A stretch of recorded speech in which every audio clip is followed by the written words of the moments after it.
Thank you for rejoining me on the After Business Morning, and you are welcome to Global Business, where we're going to be taking a look at business news stories around the continent of Africa and indeed the rest of the world. My name is Ubong Kings. Here are the headlines that we're tracking at the moment. We're starting off with a story about Africa, where it's reported that India is targeting Africa for digital payment solutions.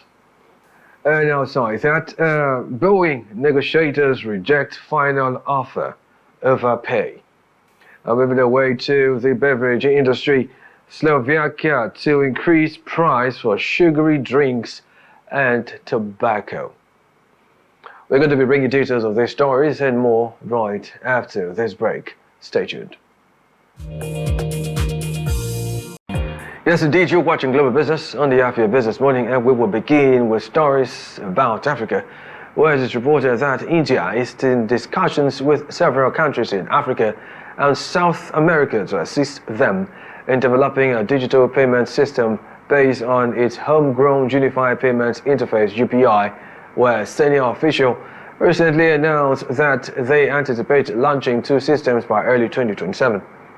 Meanwhile, Rishi Shuka, CEO of NPCI International Payments Limited, mentioned that the overseas arm of the National Payments Corporation of India and a regulatory body operating under the central bank is nearing agreement with one of these nations.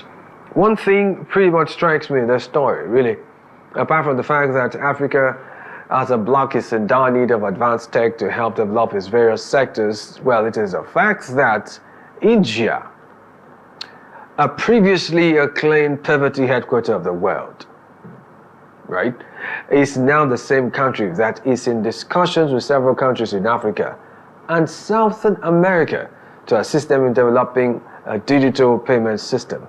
By the way, in case you didn't know, India at the moment is the fifth largest economy in the world. And let me shock you a little further.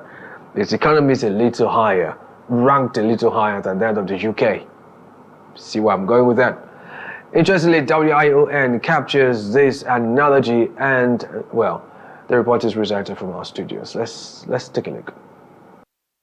Two countries are expected to launch UPI-like systems by early 2027. So far, agreements have been signed with the central banks of Peru and Namibia to develop real-time payment solutions, positioning India as a global leader in digital payments. UPI, India's most popular digital payment mode, processed nearly 15 billion transactions in August, a 41% surge in monthly volumes. Building on this success, NPCI has engaged in talks with over 20 countries, particularly in Africa and South America. According to sources, Rwanda is among the countries where serious discussions have taken place as well. NPCI International is tasked with both building new systems and linking UPI with existing payment platforms, such as Singapore's Pay Now. As of now, there are 7 such cross-border links, with more on the way.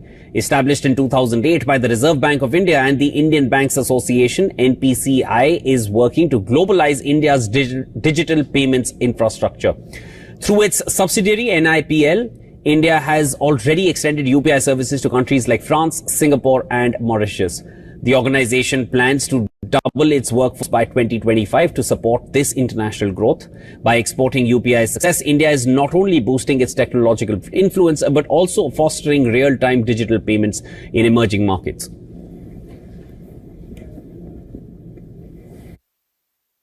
Moving away from that to business news stories from the world of aerospace, union leaders at troubled airline Boeing have rejected a best and final offer, in quote, after 2 days of talks last week with federal mediators which failed to produce an agreement to strike a machinist which management said would have raised pay by 30% over the next 4 years, which was up from an original offer of 25% but less than the 40% which the union wants. Meanwhile, Boeing had given an end-of-the-week deadline for agreements to the deal, but union leaders in the Pacific Northwest region said they would not be asking their members to vote on it within the Friday deadline set up by Boeing, as it made its latest offer public without negotiating with union officials. Well, the truth of the matter is, Boeing's issue really continues yet again, and it's really sad. But there is this issue, the issue as opined by union workers, that Boeing made its latest public offering without first negotiating with union officials. Now, that is a big issue, coupled with the fact that they demanded raised pay, so to speak, for lack of a better expression. It is put at 40%, but Boeing offered 30%. Anyway, Reuters takes the time to look at this development and now reports. Let's take a look. Boeing has made what it calls a best and final offer to striking workers. The plane maker imposed a 30% pay hike over 4 years. It also offered to reinstate a performance bonus and improve retirement benefits. However, the International Association of Machinists and Aerospace Workers declined to even vote on the offer, which is contingent on being approved by Friday. Labour officials said it didn't go far enough and was just an attempt to divide union members. More than 32,000 Boeing workers in Portland and Seattle walked off the job on September 13th, in the union's first strike since 2008. They're seeking a 40% pay jump, among other changes. Now the stoppage puts Boeing under mounting pressure, threatening to cost it billions of dollars. That has frayed the company's already strained finances and put it at risk of a credit rating downgrade. Boeing has frozen hiring and furloughed thousands of workers in response. It's all just the latest event in a tumultuous year for the company, which began with a mid-air blowout on one of its 737 MAX jets. That incident put renewed scrutiny on its manufacturing quality, crimping its ability to up output of its best-selling planes. Separately Monday, the IAM said thousands of its workers have also walked out at Textron, which makes Cessna business jets. It all comes as North American unions capitalize on tight labor markets to win better deals. In 2023, pilots and auto workers were among those to score big raises.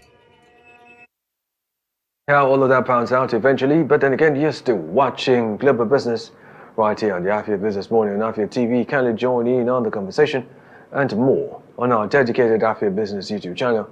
Kindly tap in the search bar www.youtube.com/AFIA Business. While you're there, do well to hit the like button and remember to subscribe, just so you get notifications on all business-related content coming to you from AFIA TV. Up next will be more stories and business stories, that is, from the rest of the world after this timeout. Please stay. You're welcome back to the AFIA Business Morning right here on AFIA TV, and you are still watching Global Business. Now to the rest of our stories. And this time around, we're still taking more stories from the rest of the world, where it's reported that Slovakia's parliament has passed a new law to increase the price of sugary drinks and tobacco products in order to help cut the country's budget deficit, which is one of the highest in the European Union and will come into effect from January next year. Furthermore, Finance Ministry analysts forecast the taxing of sweetened non-alcoholic beverages is expected to raise an extra 85 million euros in 2025 and 170 million euros in 2026, while the tax on e-cigarettes and other nicotine and tobacco products will generate 15 million euros in 2025, rising to 126 million euros in 2026. Now, this report, really quickly, let's take a look at something. Now, this report brings some things that I want to emphasize into the fore. Now, the forecast of eventual taxing of sweetened non-alcoholic beverages, which of course will be starting in 2025, is inevitable. I say so because it is anticipated, listen to this, whenever there's an anticipation of money making, it's inevitable, it's going to happen. It's anticipated that there's going to be a raise or an increase of an extra 85 million euros by 2025 and about 117 million euros as of 2026. So you see, it's not far-fetched. It's going to happen. Anyway, in relation to this story, everybody have a video I stumbled upon from a while ago that shared the same concerns, but this time it was in the US of A, and the dynamics were a little different. Dynamics here was the fact that they were taking a look at the cost of this pretty side by side with health challenges that a certain community was facing back in the day. Let's take a look at this particular report, and when we come back, we'll try to wrap this up. Please stay. At the family market in the working-class town of Richmond, California, near San Francisco, owner Mohammed El Zolfri is deeply concerned about a new city council-backed measure which would place a penny per ounce tax on sugar-sweetened beverages. The controversial plan, designed to cut consumption of sugar, goes before voters in November.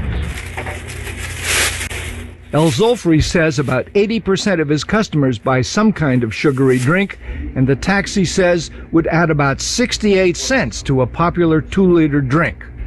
This will just hurt the poor people and hurt these business owners like myself. People that want to drink sodas, they drink. Palm Springs and Beverly Hills, they all drink sodas. I mean, it's not a matter of, just Richmond that got fat. Yeah, I mean, everybody everywhere is going to, gain some weight. In fact, the rising rates of diabetes and other weight-related illnesses are at the heart of the debate now raging in Richmond over the proposed tax. We have a big problem with childhood obesity in Richmond, as you probably know, and it's a health disparity issue for us.